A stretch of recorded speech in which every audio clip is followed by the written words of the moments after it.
ഇതാരവിടെ കൊണ്ടുവന്നേ? ആരാന്നറിയില്ല സാർ. ഞാൻ എത്തുന്നതിന് മുമ്പ് ഇവിടെ ആരോ കൊണ്ടുവന്ന് ഏൽപ്പിച്ചിട്ട് പോയതാ.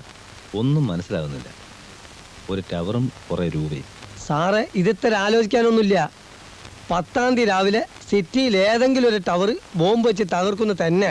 അപ്പൊ നോട്ടിന്റെ ചിത്രോ? പിന്നെ പൈസ ചെലവാക്കാണ്ട് ബോംബ് കിട്ടോ? എത്ര പൈസയാലും സംഭവം നടത്തുന്നു തന്നെയാ. ഇതിപ്പോ ഏത് പോലീസുകാരനും മനസ്സിലാകുന്ന ഭാഷ അല്ലേ? എടോ, ഈ ടവറിന്റെ പടം ഉണ്ടെന്ന് കരുതി അത് ടവർ തന്നെയാണെന്നുണ്ടോ? അക്കാര്യത്തിൽ ചതിവുണ്ടാവില്ല. ഈ കള്ളന്മാര് പൊതുവെ സത്യസന്ധരായിരിക്കും. ഇയാൾ എവിടുന്ന് വന്നത്? നിങ്ങൾ എന്ത് മണ്ടത്തരമാണ് ഈ പറയുന്നത്? ഈ ടവറിന്റെ പടം കണ്ട ഉടനെ ഗോപുരം ചിട്ടിയ ഫണ്ട്സ് ആണ് കള്ളൻ ഉദ്ദേശിച്ചിരിക്കുന്നതെന്ന് നിങ്ങൾക്ക് എങ്ങനെ പറയാൻ തോന്നി? സർ, ടവറുമായി നേരിട്ട് ബന്ധമുള്ള ഒരു കാര്യമാണെങ്കിൽ ഇങ്ങനൊരു സൂചന വരില്ലല്ലോ. എന്തുകൊണ്ട് തന്നുകൂടാ? ലൂസി പറയാറുള്ളത് പോലെ കോമൺ സെൻസ് ഇല്ലാത്തവരാണ് ഇവിടെ പലരും. ഒരു കാര്യം ചെയ്യും, സിറ്റിയിലുള്ള എല്ലാ ടവറുകൾക്കും ശക്തമായ പോലീസ് കാവൽ ഏർപ്പെടുത്തണം. സർ, പറയുന്നത് അനുസരിക്കാൻ പഠിക്കണം ആദ്യം. പിന്നെ നിങ്ങൾക്ക് നിർബന്ധമാണെങ്കിൽ 2 പോലീസുകാരെ ആ ചിറ്റ് ഫണ്ട്സിന് ഒന്ന് നിർത്തിയേരെ. അതല്ല സർ. Don't confuse me.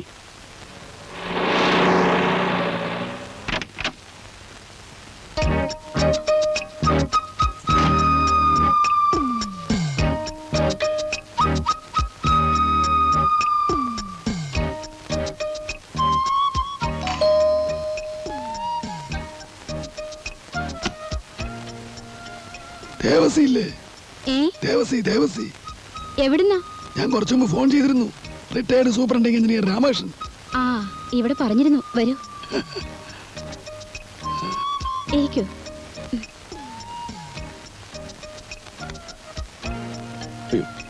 നമസ്കാരം. നേരിട്ട് കാണുന്ന ആദ്യമായിട്ടാണെങ്കിലും ധാരാളം കേട്ടിട്ടുണ്ടെന്നാ തോന്നണേ. റിട്ടയർ ചെയ്യുമ്പോ രാമസാർ എവിടെയായിരുന്നു? കണ്ണൂരായിരുന്നു. നമ്മുടെ മിനിസ്റ്റർ ചാണ്ടിച്ചനും ഞാനും പണ്ട് മുതലേ ക്ലോസ് ഫ്രണ്ട്സാ. മൂപ്പരോട് അടുക്കുന്നവരൊക്കെ ഫ്രണ്ട്സാണ്. എന്തൊരു ആത്മാർത്ഥയാണ്. അപ്പോ മുഖവരില്ലാതെ കാര്യം പറയാം. ഫോണിലൂടെ ഇത്തരം കാര്യങ്ങൾ എങ്ങനെയാ സംസാരിക്കുന്നതെന്ന് വിചാരിച്ചിട്ടാ നേരിട്ട് വന്നത്.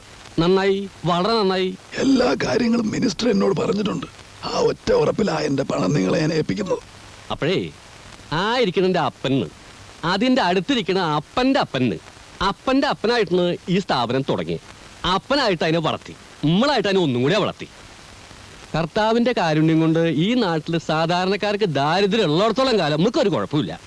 വിശ്വസിക്കാം, കണ്ണടച്ച് വിശ്വസിക്കാം. എന്നാ പണവുമായി ഞാൻ നാളെ രാവിലെ ഓഫീസിലേക്ക് വരാം. റോസിയെ, രാമൻ സാറ് ചായ എടുത്തോ? സാരമില്ല, ചായ കുടിച്ചോ. നമുക്കൊരു ഭാര്യയുണ്ട്, നല്ല അസല് പോത്തണ്. മിനിസ്റ്ററെ വിളിക്കുകയാണെങ്കിൽ നമ്മുടെ വകയായിട്ട് സ്പെഷ്യൽ നന്ദി കൂടെ പറഞ്ഞു. ദേവസി പറഞ്ഞാ പിന്നെ പറയാതിരിക്കാൻ പറ്റുമോ? നല്ല കാര്യായി.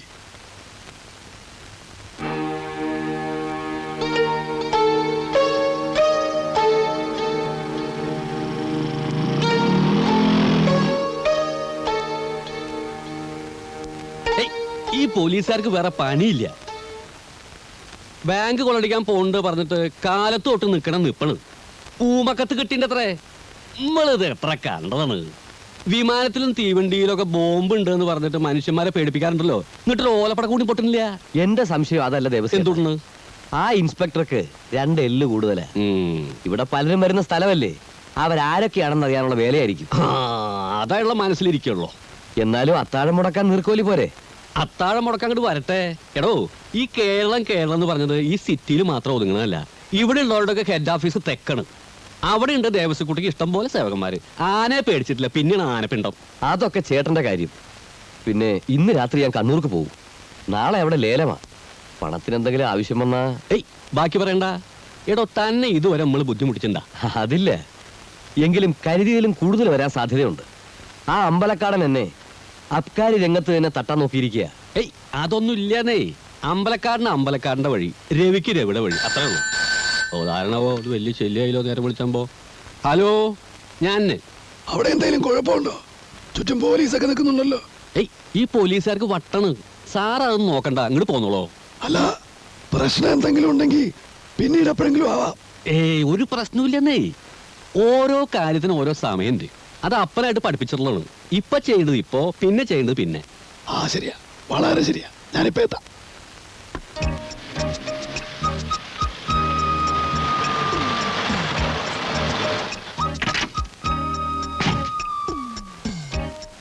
എന്താ ഇൻസ്പെക്ടർ സാറേ, ദേവസിയുടെ ബാങ്കിന്റെ പോയി പോലീസും പട്ടാളമൊക്കെ?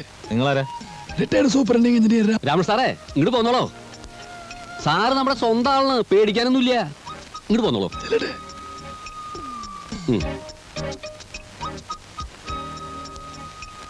വന്നോളൂ വന്നോളൂന്നേ.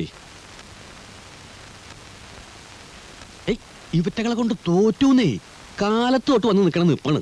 ഈ പോലീസിന് ഇത്ര ബുദ്ധിയില്ലേ? ബുദ്ധിയില്ലാത്തതുകൊണ്ടല്ല, ചിലപ്പോ അവരുടെ കണക്കൂട്ടില് തെറ്റും. അതാണ് അതാണ്. വന്നോളൂ. എല്ലാം നമ്പർ 2 തന്നെയാണല്ലോ. ഇവിടത്തെ ഒരു പതിവിന്റെ എല്ലാ മാസവും 1-ാം തീയതിയാണ്. അറിയാം, ഒക്കെ മിനിസ്റ്റർ പറഞ്ഞിട്ടുണ്ട്.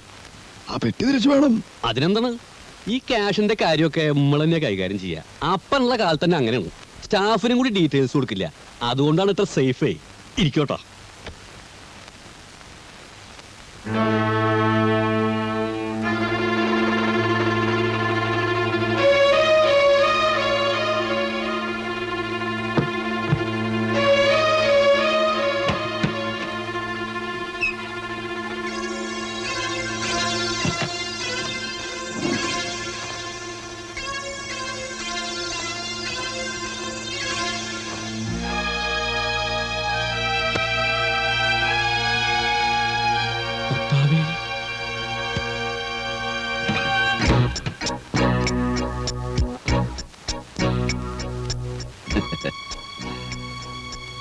ഒരുപാട് പേര് ഒരു നേരത്തെ ആഹാരത്തിന് പോലും ബുദ്ധിമുട്ടുമ്പോൾ ഇവിടെ ഇത്രയും കള്ളപ്പണം പൂഴ്ത്തി വയ്ക്കുന്നത് തെറ്റല്ലേ ദേവസി? ആ പണമൊക്കെ പെട്ടിലാക്കിക്കോളൂ, ആവശ്യക്കാർ ഉപകരിക്കട്ടെ.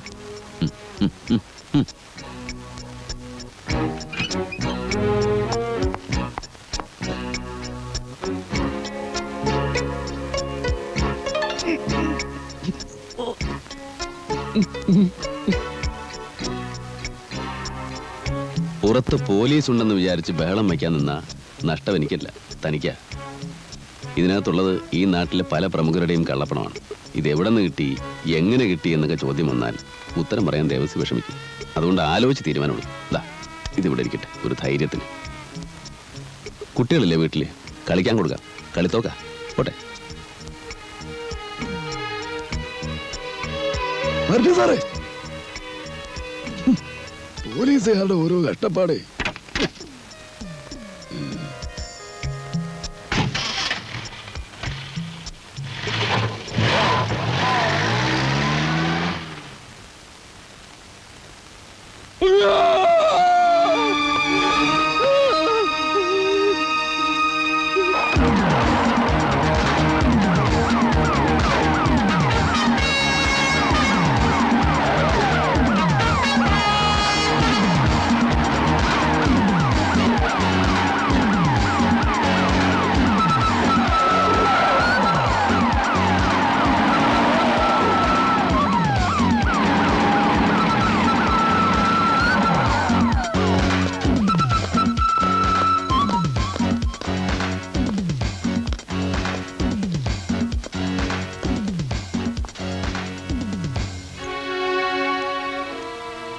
Thank you inspector. ഈ കാർ ഞാൻ റെയിൽവേ സ്റ്റേഷനിൽ നിന്ന് എടുത്തതാണ്. ഇത് അവിടെ തന്നെ എത്തിച്ച ഉപകാരം.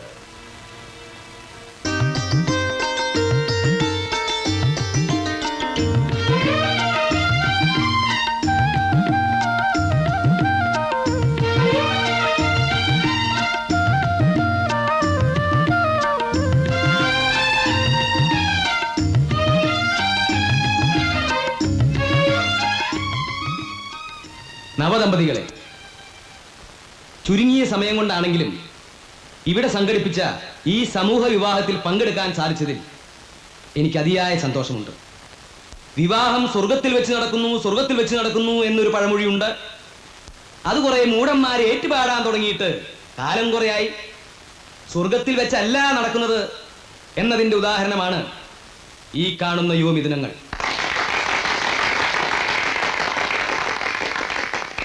ഞാൻ ഇതിന്റെ സംഘാടകരോട് അന്വേഷിച്ചു, ആരാണ് ഈ യുവമിഥുനങ്ങൾക്ക് സ്വർണ്ണാഭരണങ്ങളും പുടവകളും സംഭാവന നൽകിയെന്ന്. കേട്ടപ്പോ എന്റെ കണ്ണ് നിറഞ്ഞു. സ്വന്തം പേര് പോലും പുറത്തു പറയാൻ ആഗ്രഹിക്കാത്ത ഒരു മനുഷ്യ സ്നേഹി, ക്രിസ്തുദേവനെ പോലെ, കൃഷ്ണ ഭഗവാനെ പോലെ, മുഹമ്മദ് നബിയെ പോലെ ആദർശശാലിയായ കേവലം ഒരു നിസ്സാര മനുഷ്യൻ. അജ്ഞാതനായ ആ സുഹൃത്തിന് ആയുസ്സും ആരോഗ്യവും നേർന്നുകൊണ്ട്, ആ പാദങ്ങളിൽ നമസ്കരിച്ചുകൊണ്ട് ഈ സമൂഹ വിവാഹം ഞാൻ ഉദ്ഘാടനം ചെയ്യുന്നു.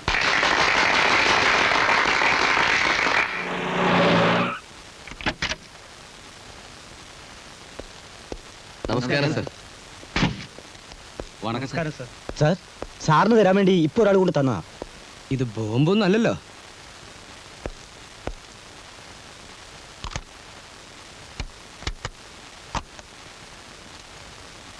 ക്രിസ്തുദേവനെ പോലെ, കൃഷ്ണ ഭഗവാനെ പോലെ, മുഹമ്മദ് നബിയെ പോലെ ആദർശശാലിയായ കേവലം ഒരു നിസ്സാര മനുഷ്യൻ. അജ്ഞാതനായ ആ സുഹൃത്തിന് ആയുസ്സും ആരോഗ്യവും നേർന്നുകൊണ്ട് ആ പാദങ്ങളിൽ നമസ്കരിച്ചുകൊണ്ട് ഈ സമൂഹ വിവാഹം ഞാൻ ഉദ്ഘാടനം ചെയ്യുന്നു. ബഹുമാനപ്പെട്ട മന്ത്രി, നിങ്ങൾ ആയുസ്സും ആരോഗ്യം നേർന്നത് നിങ്ങൾക്ക് വേണ്ടി തന്നെയാണ്. നിങ്ങൾ പുകഴ്ത്തിയതും നമസ്കരിച്ചതും നിങ്ങളെ തന്നെയാണ്. നിങ്ങൾ ഗോപുരം ചിട്ടി ഫണ്ട്സിൽ നിക്ഷേപിച്ച കള്ളപ്പണം എടുത്താണ് ആ സമൂഹ വിവാഹത്തിന് സംഭാവന നൽകിയത്. കള്ളപ്പണത്തിനെതിരെ വാതോരാതെ പ്രസംഗിക്കുന്ന അല്ലയോ മന്ത്രി, നിങ്ങൾക്ക് സന്തോഷിക്കാം. നിങ്ങളുടെ പണം കുറെ പേർക്ക് ജീവിതം നൽകിയിരുന്നു.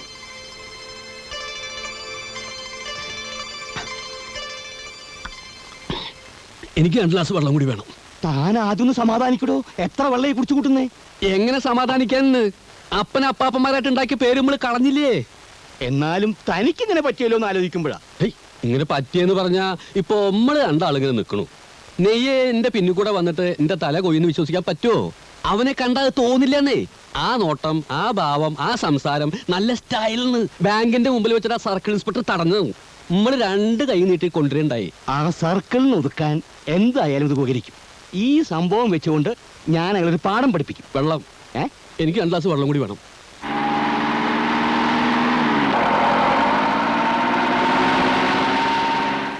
യോനെ, സെക്ടർ നമ്പർ 5-ലുള്ള ഏതോ വീട്ടിലാണ് അവന്റെ താമസം. സാർ, ഏത് വീടാണെന്ന് കൃത്യമായിട്ട് അറിയില്ല. അതുകൊണ്ട് ആ ഏരിയയിലുള്ള കംപ്ലീറ്റ് വീട് സെർച്ച് ചെയ്യണം. സാർ. ആരെയെങ്കിലും സംശയം തോന്നിയാൽ അവരെ പിടിച്ച് ക്വസ്റ്റ്യൻ ചെയ്യണം. എന്തെങ്കിലും വിവരം കിട്ടിയാൽ സ്റ്റേഷനിലേക്ക് വിളിച്ചു പറഞ്ഞു. Okay sir.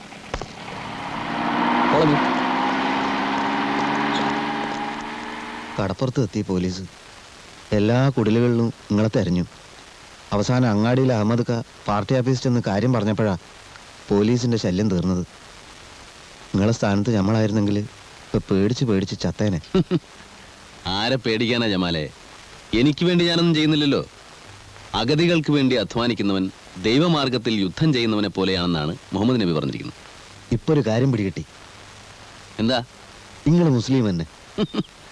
നബിയുടെ കാര്യം പറഞ്ഞുകൊണ്ടാണോ? എങ്കിൽ ഭഗവത്ഗീതയിലെ 3-4 ശ്ലോകങ്ങൾ ചൊല്ലിത്തരട്ടെ. അല്ലോ വേണ്ട, അതൊന്നും മനസ്സിലാക്കാനുള്ള കഴിവ് നമുക്കില്ല.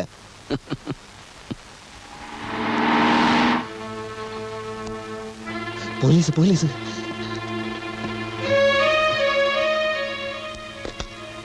ഇവിടെ പണിയെടുക്കുന്ന തള്ളയല്ലത്.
എടുത്തോട്ടോക്ക്.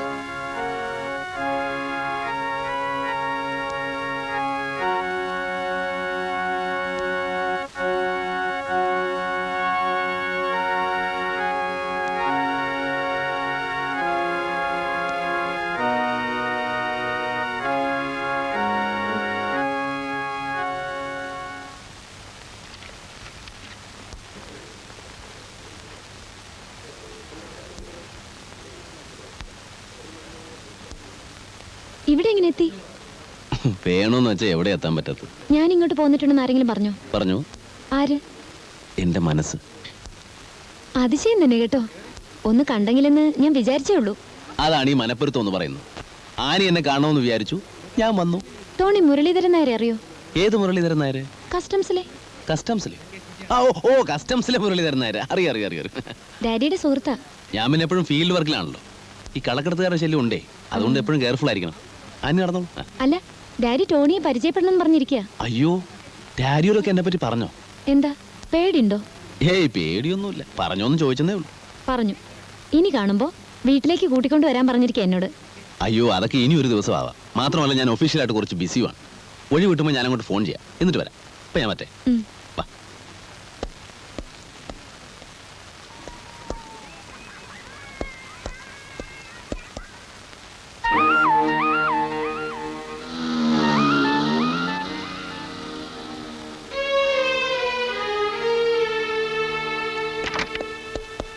അല്ലെങ്കിൽ എന്തിനാ പിന്നീടാക്കുന്നത്? ഇപ്പൊ തന്നെ ഡാഡിയെ കണ്ടുകളെ. കയറിയ മലെ.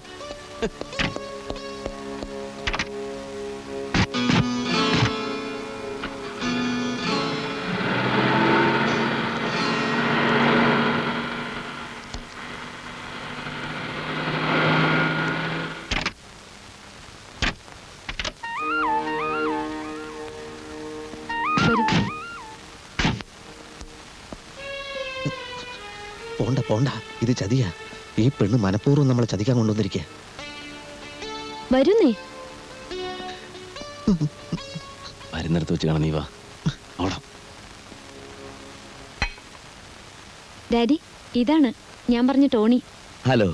പള്ളിയിൽ വെച്ച് കണ്ടതാ. ഞാൻ ഒരുപാട് നിർബന്ധിച്ചിട്ടാ വന്നത്. നന്നായി. ഞാനും ഒന്ന് കാണണമെന്ന് വിചാരിച്ചിരിക്കുകയായിരുന്നു. ഇത് mister Mathews, city police commissioner. I am Tony Louis. ഇത് ജമാൽ. ഹലോ. മാത്യൂസ് എന്റെ കസിനാ. ഞാൻ ഇറങ്ങാൻ തുടങ്ങുകയായിരുന്നു. ഞങ്ങൾ വന്നോണ്ടല്ലോ. ഒരുപാട് ജോലിയുണ്ട്. നാട്ടിലെ കള്ളന്മാര് കൂടുമ്പോഴാണ് പോലീസുകാർക്ക് ജോലി കൂടുക. സത്യം, ഇപ്പൊ അങ്ങനത്തെ ഒരു അവസ്ഥയിലാണ്. ഓ, എന്നാ ഞാൻ ഇറങ്ങട്ടെ. ആ. പോട്ടെ. പിന്നെ കാണാം. ഇരിക്കും ടോണി.